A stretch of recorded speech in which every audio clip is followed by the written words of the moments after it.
What's up, friends? Off we go at absolutely blistering speed on the Maxfind Cyber Mini X.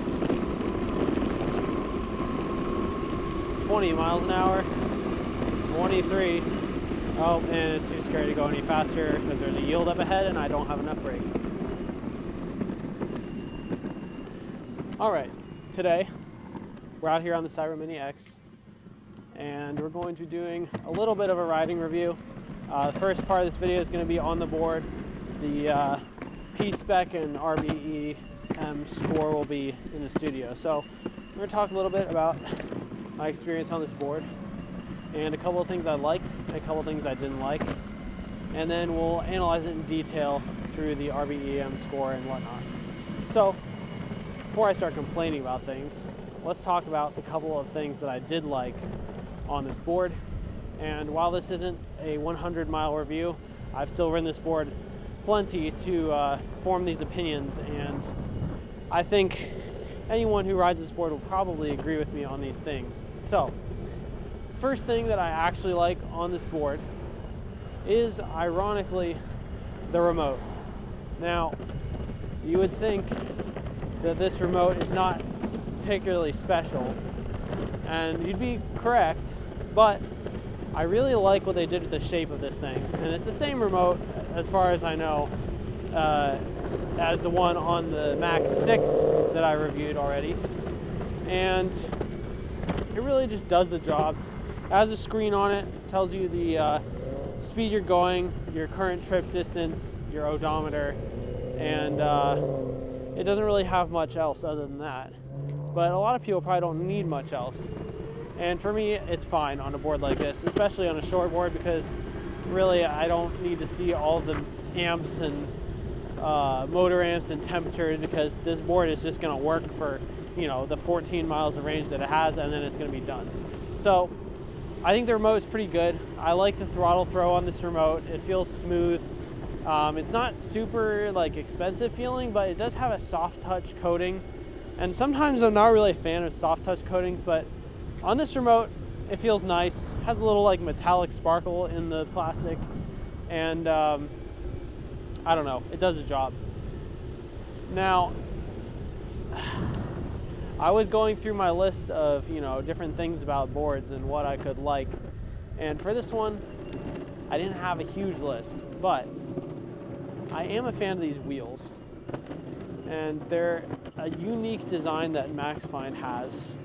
And as far as I know, Maxfind only. They have similar design cues to the Mad Max wheels, I guess, if you want to call them that. I always call them the Mad E-skate wheels, but they have voids in the wheel itself. And this design here is sort of a combination, in my mind, between the voids that are on the Mad 105s and the Mad 125s, and the voids that are on the Momentum wheels. I don't know if you guys remember, from quite a long time ago, I did one or two videos on the Momentum wheels before the pros exploded on me. That was really fun. But in any case, I think these wheels are kind of a combination between the two. And I think, yeah, you know why I just fell over there? It's because I got Wheelbite from these wheels, ironically. But anyway, the performance of these wheels is pretty good. I like the grip that they provide.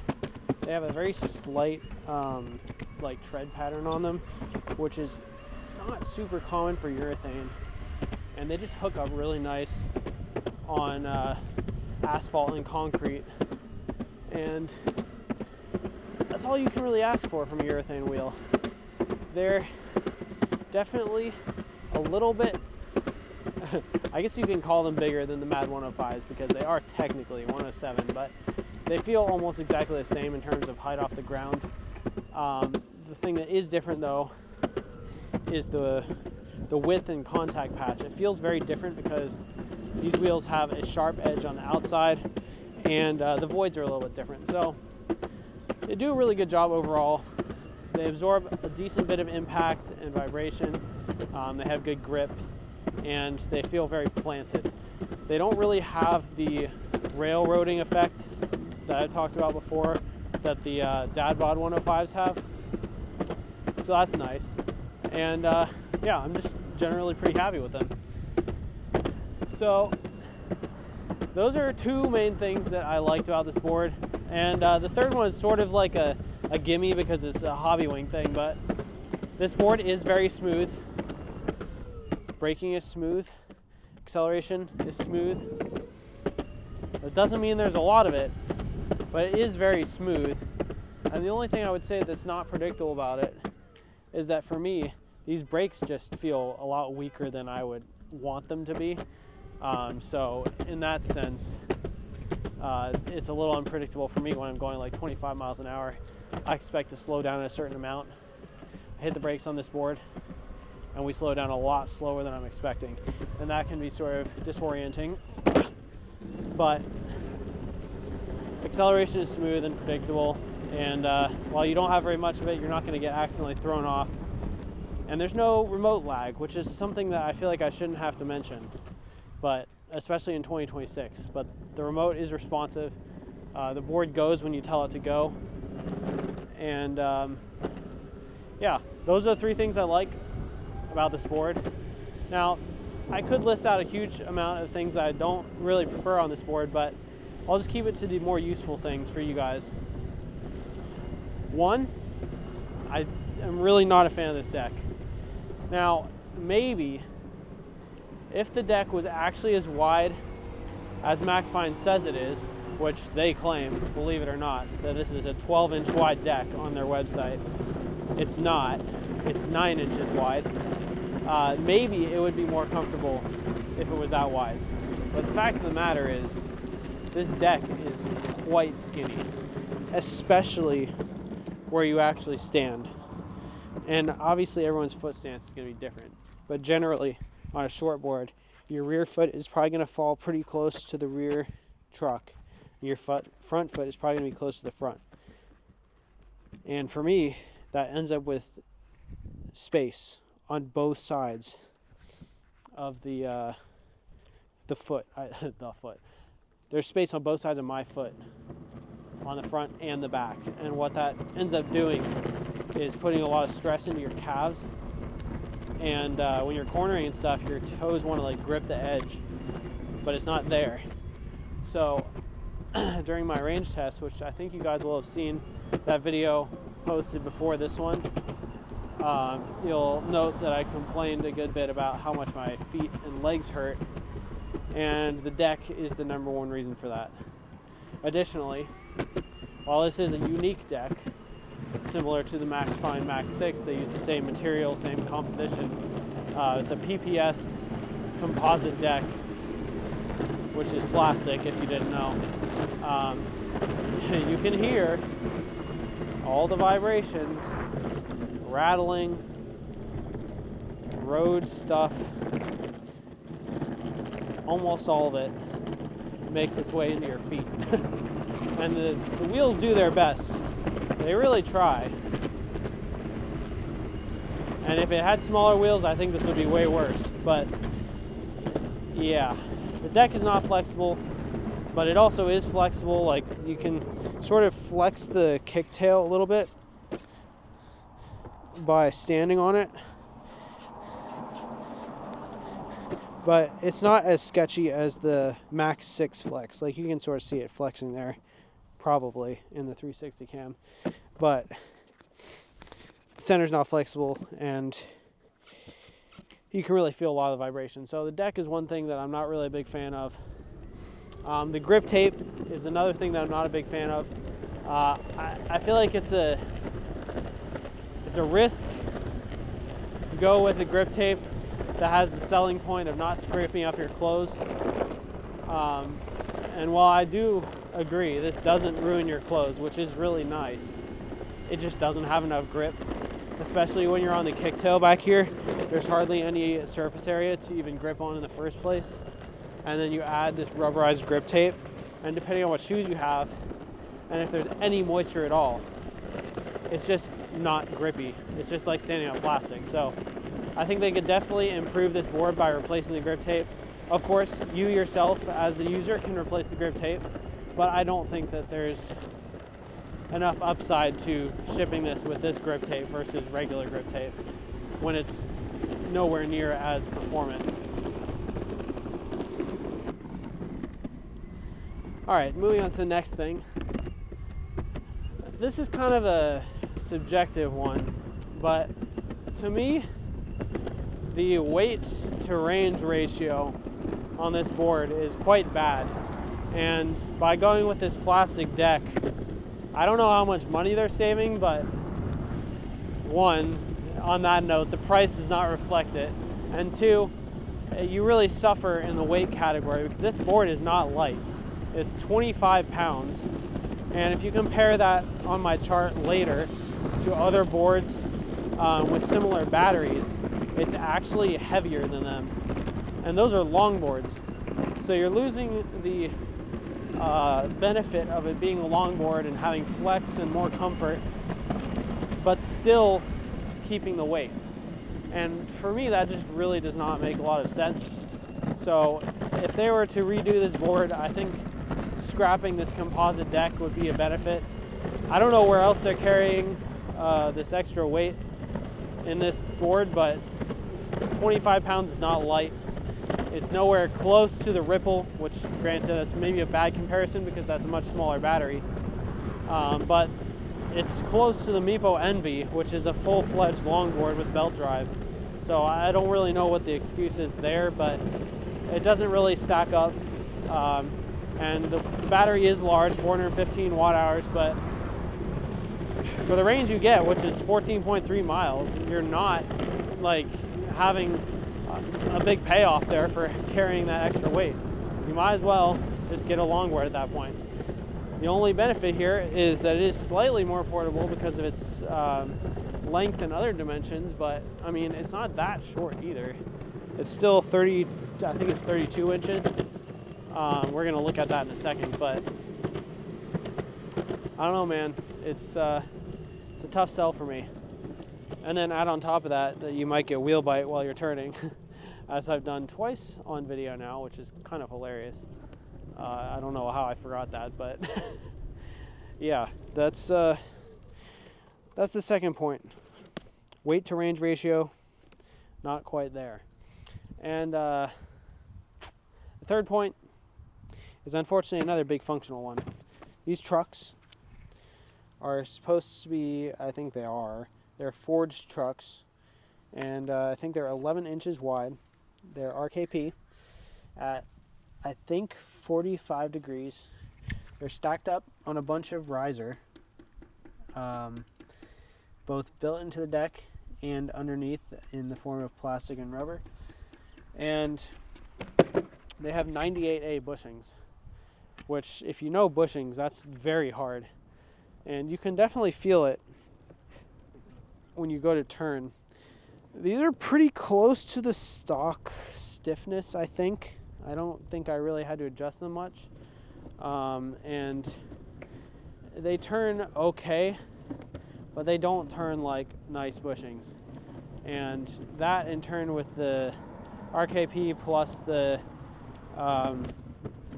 angles, which is the same as the X-Way ones, but nowhere near as good. It just comes out to a sort of dead experience.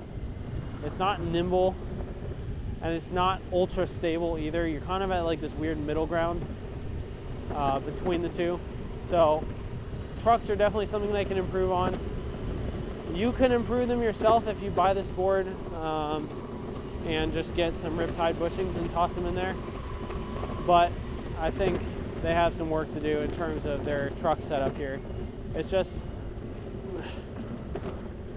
it barely does the job, and you still get wheel bite even with those stacked up risers. So I sort of get what they were going for, but it just did not work out how I would have wanted it to, and it certainly does not feel as good as other boards like the Wave or the Vmax Neo, Mini Neo, or the Ripple.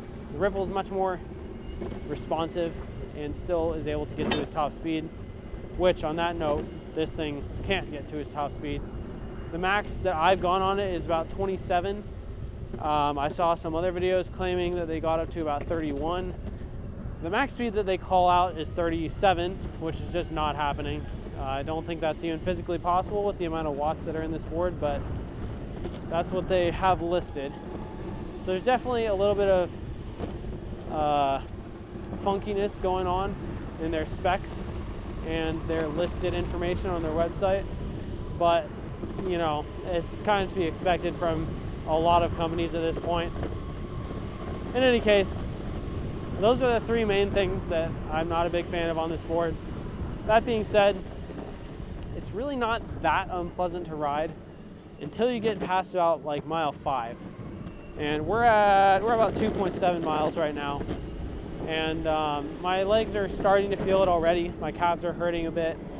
And you know, it's only been 2.7 miles. So my feet aren't feeling it yet, which is partially thanks to the wheels absorbing some of those bumps, but they'll get there. But the rest of it, I mean, it feels smooth. Like, I like how these wheels perform, and I could deal with it for going to the store real quick, but if I'm going to the store real quick, which is like, I don't know, let's just throw out a number, 2 miles, why would I pick this board that's heavier and less comfortable when I could pick another shortboard that is cheaper, more comfortable to ride, and has less weight, or weighs less? It just doesn't make sense. So with that being said, let's look really quick at the dimensions on here so you guys have an idea of the scale of this board. All right, so we're stopped here for a second to look at the dimensions of this thing. I brought my tape measure. So we're coming in right about 32 inches, 32 and a half about. The usable deck space though, which is like what I would call a standing platform, is about from 31-ish. So maybe 31 inches. The actual foot stance is probably from like, you know, about the front truck there to about here. So about 24 inches. Center of the deck, 9.5 inches. Front standing area, maybe about 8 inches. And the rear standing area is about 8 inches as well, depending on where you put your foot and at what angle. So there he goes. There's that for reference. The height, it's not too bad. Let me flip this over. The height comes in at about 6 inches off the ground for a standing platform, and it looks like about 4 inches or so of clearance. Of course, the trucks at the front and back are going to be your lowest point. And despite these mountains of risers, you are still going to be having that wheel bite issue that I've shown a number of times now. The wheelbase is about the same as your standing platform. Looks like it's about 23 inches. So, pretty short wheelbase, fairly maneuverable, but due to those bushings, you're going to be tic-tacking quite a bit, which with a 25-pound board can feel a little bit awkward. And then also with the kicktail flexing, it makes it kind of annoying to kick and tic-tac as well. So maybe not the best setup combo here, but just sharing the facts. What's up, friends? It's time to do the PSPEC for this board. Now, this Maxfind Cyber Mini X is definitely not a performance monster. I think that's been evident through the videos I've made on it so far. And if you didn't catch the drift at the beginning of the video, the blistering speed up to 20 miles an hour was a joke, because the acceleration 0 to 20 on this board is 6.48 seconds. Ironically, it's identical to the Max 6, which really makes you wonder if it's actually a different ESC at all, or if it's the same ESC just tuned for different parameters. Not really sure. But in any case, got the same exact time as the Max 6, and close by the Meepo V3 Max, onboard DIY. It's pretty far off though. X-Wave FlexiR is significantly slower. They're kind of at their own like little stepping spot on the chart, but okay, in the lower half of the list.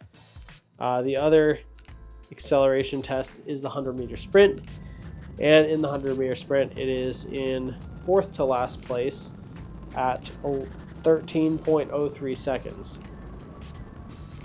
Close by there is the it's actually 3rd to last. I accidentally put the scooter on this chart, but it is nearby the Flex ER, the Max 6, which actually did a little bit faster than it, interestingly enough, and the X-Way Wave, which is pretty much an exact competitor to this, at least if you ask me.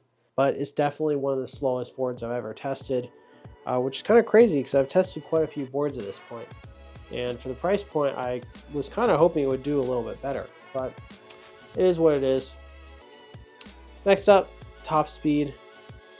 Now, this board claims, I believe, 34 or 36 mile an hour top speed. It does not do that, at least not for me. I think if you were on a super flat road and maybe took a long stretch to get to your top speed, you might be able to get over 30. But in the testing that I did, I only got up to a maximum of 26. So that's a pretty big discrepancy. Now, the Max 6 had the same problem and it only got to 25.6 miles an hour. So I think you can sort of see the common denominator here of what is driving those specs. I think they just overrated them. But in any case, 26 miles an hour. It's okay. Nothing spectacular. But nearby it has the Meepo V3 Max budget hub board. It has the Flex ER, another pretty old budget board. And Wowgo 3E, old Revel kit. Man, that's a throwback. Meepo V5 is a little bit slower than it as well. But a lot of boards nowadays are going over 30. Honestly, even though this is rated for 30 something, I would not want to go that fast on it because it's a short board and I just don't trust it enough. Especially because the braking is not good enough. And transitioning to that, the braking on this board is one of the worst on my entire chart as well. Yeah, that's one of the worst I've ever done. Coming in at 33.2 feet to go from 15 miles an hour to 0. I've mentioned a couple of times while riding it that the brakes are kind of scary because there isn't enough there. This is what I'm talking about. I mean, the Flex ER, again, this is a very old board. I think the Flex ER is from 2022, maybe? And that got 32.8, which was still better than this one.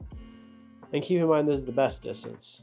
So the only thing that braked worse than that was the Ripple at 37 feet. However, the Ripple has tiny hub motors and they can't really provide a lot of regen braking because they're so small. So that's more understandable than this one with its belt motors. So I think the main issue is really, or belt system, the main issue is really just the ratio between the wheel size and the power output of the board. So yeah, anything else close to that? X-Way Wave, Revel kit, both pretty old. And the Max 6 did better. So I think that's interesting. Again, I'm not sure why it did ever so slightly better on the top speed and the acceleration.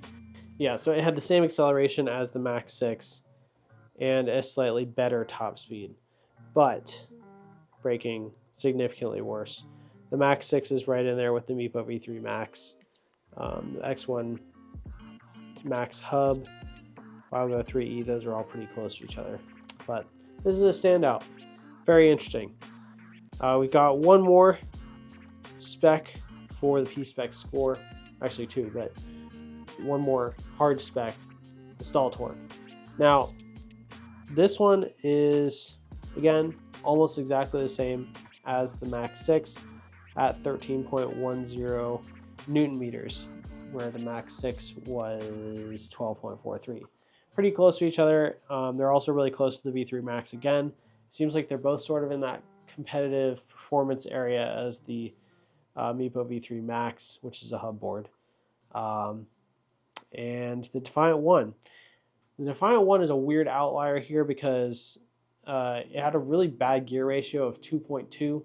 That's really low for a 12S board on street wheels. So it was a really slow start, but once it gets going, it had that VESC power to get to the 20 miles an hour and further.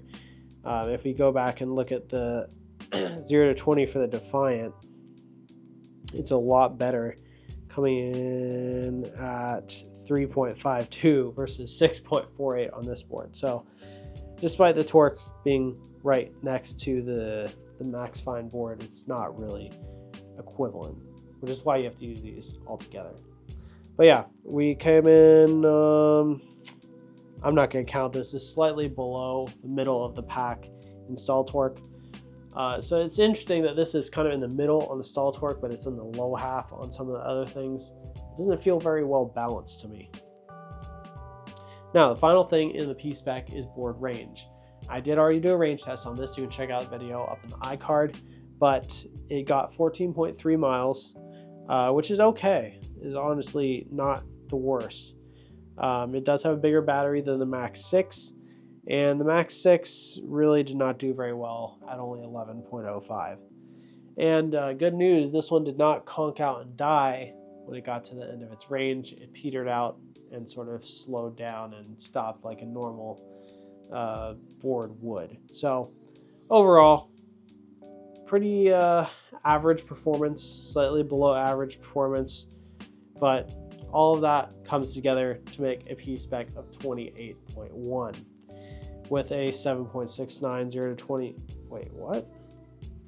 All right, I had a typo in my sheet. Fixed it up, and it didn't really change much. But we have a total PSPEC of 29.7 for the Maxfind Cyber Mini X with a acceleration of 6.48, torque of 13.1 Newton meters, a top speed of 26, a braking distance of 33.2 feet, and a range of 14.3 miles. That brings us to the 29.7 and puts us one spot above the Max 6 by a tiny bit of score. Now, this is kind of what I expected going into this review. I expected them to have sort of similar ESCs, similar performance. I didn't really expect the deltas where they are, but you know, it is what it is, and that's the score that it gets. It is close to it's probably in the bottom third, I would say, of the scores that I've done so far. Most of the ones below it are significantly cheaper than it, and most of them are hub boards, so that's really interesting. I think the gigantic wheels on this give it a pretty big disadvantage when it comes to some of these performance stats. I think if you were to, for example, throw the new MAD 92mm wheels on here, you'd probably get more range, you probably would have more torque, and you might have a little bit better braking, but your acceleration, or sorry, not your acceleration, your top speed would suffer a lot, and it already only goes 26 miles an hour. So if you only want to be able to go, I don't know, 20 miles an hour, that's fine. Get your acceleration back, your braking back, and maybe a little bit more range. But I think they missed a little bit on the power to pulley ratio with this wheel size. So there you go, 29.7 score. All right, allow me 1 second just to complain about the weight again.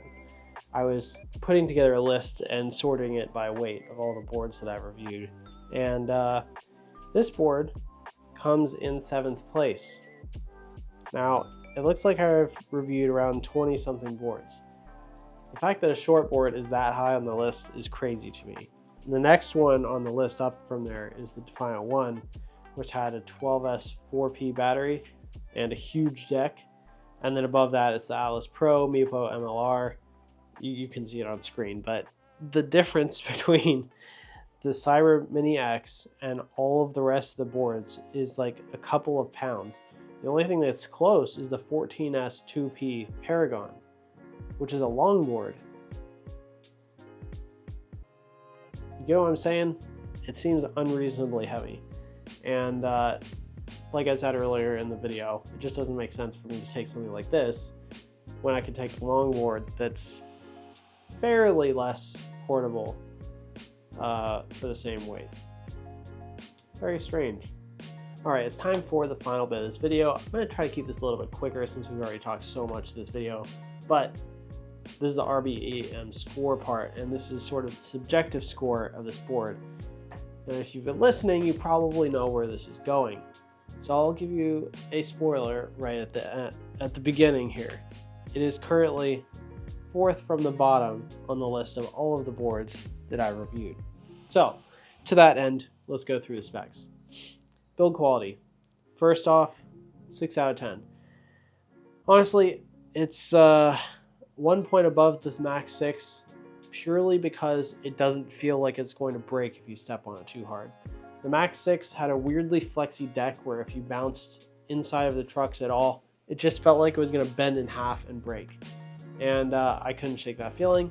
This is better. The tail does bend really weirdly when you step on it. Not really the most confidence inspiring, but I think this plastic is stronger than I'm probably giving it credit for, but it just does not make the build quality feel very good. Everything is cheap. There's mold lines on things, and the plastic grip tape takes away from it even more. I like that they were trying to be creative with the half color trucks. I don't think it works very well. I think these green reflectors are strange. We have plastic motor guards. That's pretty normal. I do like the TPU pulleys. That's cool. The motor connectors are like the Juliet style connectors. More prone to corrosion than a lot of other ones since they're not sealed as well. Overall, it could just be better. So gets a 6 out of 10. Deck, again, 6 out of 10. It's slightly better than the Max 6 deck, but it's still not good, hence being at the bottom of my ratings list. As far as decks goes, there's not many that I've rated poorly, or this poorly. The Max 6, the Meepo V5, X1 Max Hub, that was like that stiff plank of a deck. And the Wave I didn't like very much either at the time, but I do like it better than this one. So I didn't rate it that because of how it responds to bumps and stuff. This actually does absorb some bumps, but you know, you have to give and take a little bit at the price point of what the Wave was at the time. I think if I went back to it, I'd probably prefer it over this one, but that's how the score stands at right now. So my main issue with the deck is it's so narrow, and they say it's 12 inches wide on the website. It's just not. I'll show B-roll of measuring it. Well, you saw a measurement of it earlier. I'm literally just waffling, but point being, it's too skinny, it's uncomfortable, and it flexes weirdly. The middle is super stiff, ends are flexible. So there you go. Remote does the job, 7.2 out of 10, exact same rating as the Max 6 because it's the same remote. I don't really have any major issues with it. It could have more features, but it's comfortable to hold, it responds fine, and there's no lag, so I can't really complain that much. Hand in hand with the remote is the ESC, and I rated this ever so slightly higher than the Max 6 just because I think it responds a little bit better, and it didn't honk out on me. I don't know if this was a battery issue or what, but I think this one just performed a tiny bit better. Now, trucks and bushings, they are, I think, the same exact trucks as the Max 6. However, in this setup, at this length, with these bushings, they just perform a little bit better. I think most of it is just the wheelbase. This is a shorter wheelbase, so you get a little bit more turning authority, and it makes them feel less terrible. So I gave them a 5 out of 10 instead of 4 out of 10. So there you go. There's your major hitters of the score, and if you can add those up in your head, you can see where this is going. Wheels options, I rated exactly the same as the Max 6 at 4 out of 5. Pretty good on wheels options, honestly. The fact that you can go up to this wheel diameter is cool. I wouldn't recommend this wheel diameter because I get Wheelbite all the time, and it will throw you off the board on this because of how the plastic interacts with the rubber. It just like stops. So be aware of that. You can go lower, but all the way up to 107 millimeters on a shortboard is pretty good, I would say. Water resistance, I rated 4.7 out of 5. Again, same as the Max 6. These are very good at water resistance purely because of the fact that it's like a unibody deck, and it's sealed by the Griptape, as well as an additional seal in there. So there's not really a lot of things that can do better than a sealed box at water resistance, so that's why I did that. Obviously the points off are for some outliers like the motor connectors and the fact that there's like lights that come out of the enclosure and stuff like that. They're pretty well sealed, but it's always another way for water to get in. So there you go. Now, customer service, I rated 2 out of 5, same as the Max 6. I've never heard anything good about Maxfind customer service. I've heard people have like borderline been scammed by them. Again, the point of making these videos is to compare boards to other boards, not necessarily to promote products unless I really like them. This one I'm not a huge fan of, as you might have been able to tell so far. But either way, customer service, not great. They really need to improve on that with response time, accuracy, actually helping people. And I think you get the point. If you know Maxfind, you probably know what I'm talking about. Finally, price and value. It's not there for this one. 1 out of 5, same as the Max 6. Overpriced, underperforming, not built well, bad customer service. What more could you ask for? But yeah, it's not good.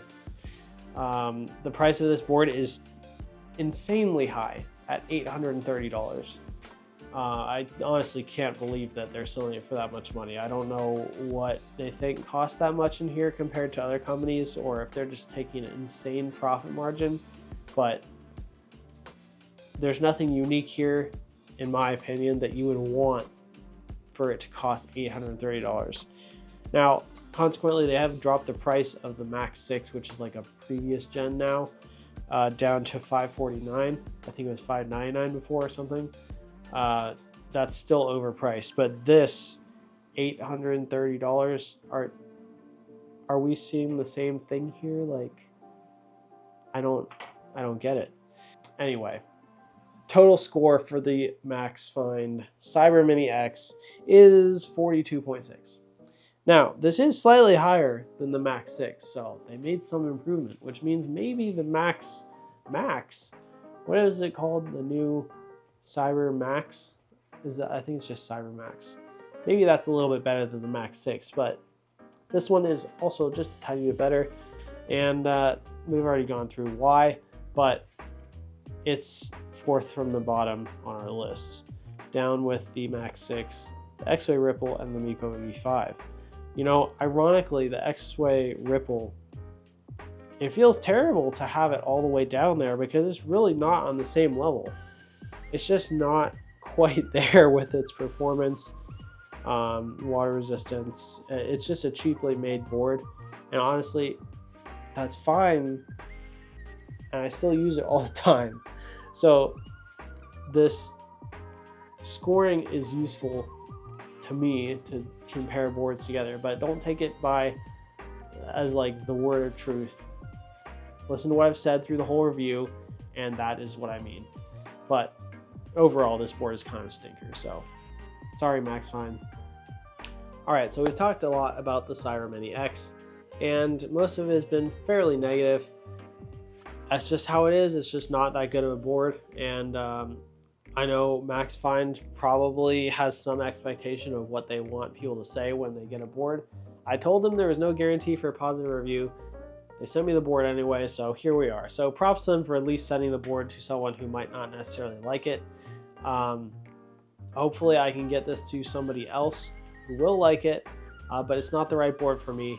I think if you're buying this with your own money, you probably have a lot more options that I've also reviewed that might be better for you. So keep that in mind. One final thing, the charger on here, it's pretty cheap, but it does the job. It's a 10S 2 amp charger. It has a nice connector on it. I'll give them that. It's not a basic barrel, but it does take quite a long time to charge, probably 3 hours, I think, which is really quite slow. Regardless of how much range it got, it's still over 400 watt-hour battery, so it is what it is. But in any case, I probably wouldn't buy this board, but hopefully you enjoyed my review of it and seeing some footage of it. It's always good to have some perspective in here from the last video that I did on the Agent, which was like chart topper. This is the complete opposite at a bottom of the chart. So yeah, let me know what other boards you want me to review. I'm currently not really sitting on much right now. I have to do a review on the Baymax board, so that'll be coming out next, and then I don't really have anything else. So let me know who you want me to reach out to down in the comments below, and hopefully we can get some more new boards on the channel. The e-skate industry has sort of been on a downtrend from what I can see, so it's a little bit more difficult to negotiate with companies nowadays, but we'll see what we can do. Anyway, thanks so much for watching. Stay safe, keep on running, and peace out.